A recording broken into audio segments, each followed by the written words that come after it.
करने वाला भी वही, कराने वाला भी वही, पाने वाला भी वही। वही बात देवता भी, यहाँ ब्राह्मण भी कहते हैं कि प्रभु यहाँ करने वाले भी आप हो, कराने वाले भी आप हो, पाने वाले भी आप हो। जिस चरु को हम हवन कुंड में डाल रहे हैं उसमें भी आप हो, जो गव्य वहाँ पड़ रहा है उसमें भी आप हो। कहा कि प्रभु आप कहाँ नहीं हो।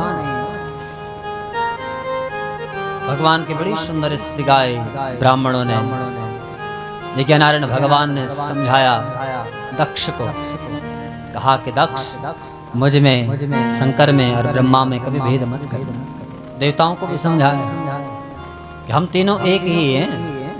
अरे एक से अनेक होने की इच्छा होती है तो एको हम बहुत श्याम, फिर एक से अनेक रूप धारण करते हैं। वही शक्ति ब्रह्मा बनती है, वही शक्ति विष्णु बनती है, वही शक्ति शंकर बनती है, लेकिन मूल में तो हम एक हैं।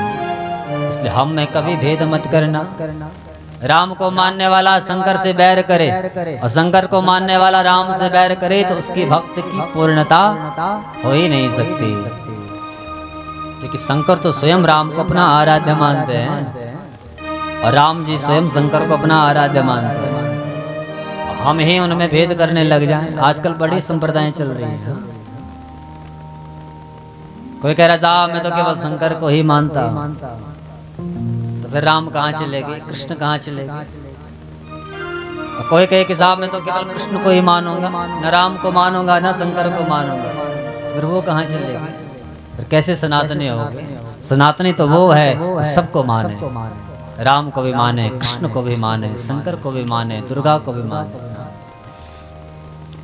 लेकिन समझना जरा, ये जो पंथ चले हैं ना, ये हम सनातनियों को नष्ट करने के लिए चले, लेकिन हम फिर भी समझ नहीं रहे। एक पंथ तो ऐसा है जो शंकर और शिव में भी भेद करता है। आप सबको पता है, अब तो गांव-गांव में आने लग गए। एक पंथ ऐसा है जो कहता है साहब भगवान तो है नहीं, उसका कोई आकार ही नहीं है। उसका आराधना कर रहे हैं जो निराकार है, जिस निराकार को ब्रह्मा नहीं समझ पाए। पुराण में कथा सुनो, जिस निराकार को विष्णु नहीं समझ पाए तो संसार का सामान्य प्राणी क्या समझेगा।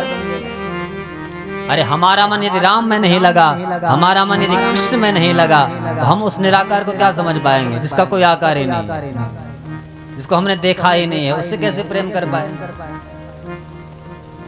इसलिए उसको समझने के लिए साकार को तो समझो। सुखदेव जैसा परमहंस जो निराकार था, लेकिन दीवाना हो गया किसका, सगुण का। तो बड़े बड़े परमहंस सगुण के दीवाने हुए और हम संसारी जी जिसको कुछ पता ही नहीं है, जिसने जो कहा, क्योंकि भेड़ चाल है, अपने घर के देवताओं को बाहर फेंक दो। जब आप अपने घर के देवताओं को नहीं भी समझ पाए, उसको क्या समझेंगे।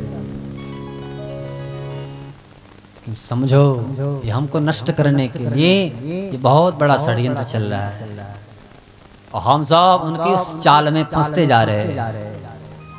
लेकिन हम अपने आप को समझ ही नहीं रहे, अपनी संस्कृति को, अपनी सभ्यता को, अपने सनातन को हम जान ही नहीं रहे। भोले बाबा ने कहा हम तीनों एक हैं, हम में कभी भेद मत करना। बाद में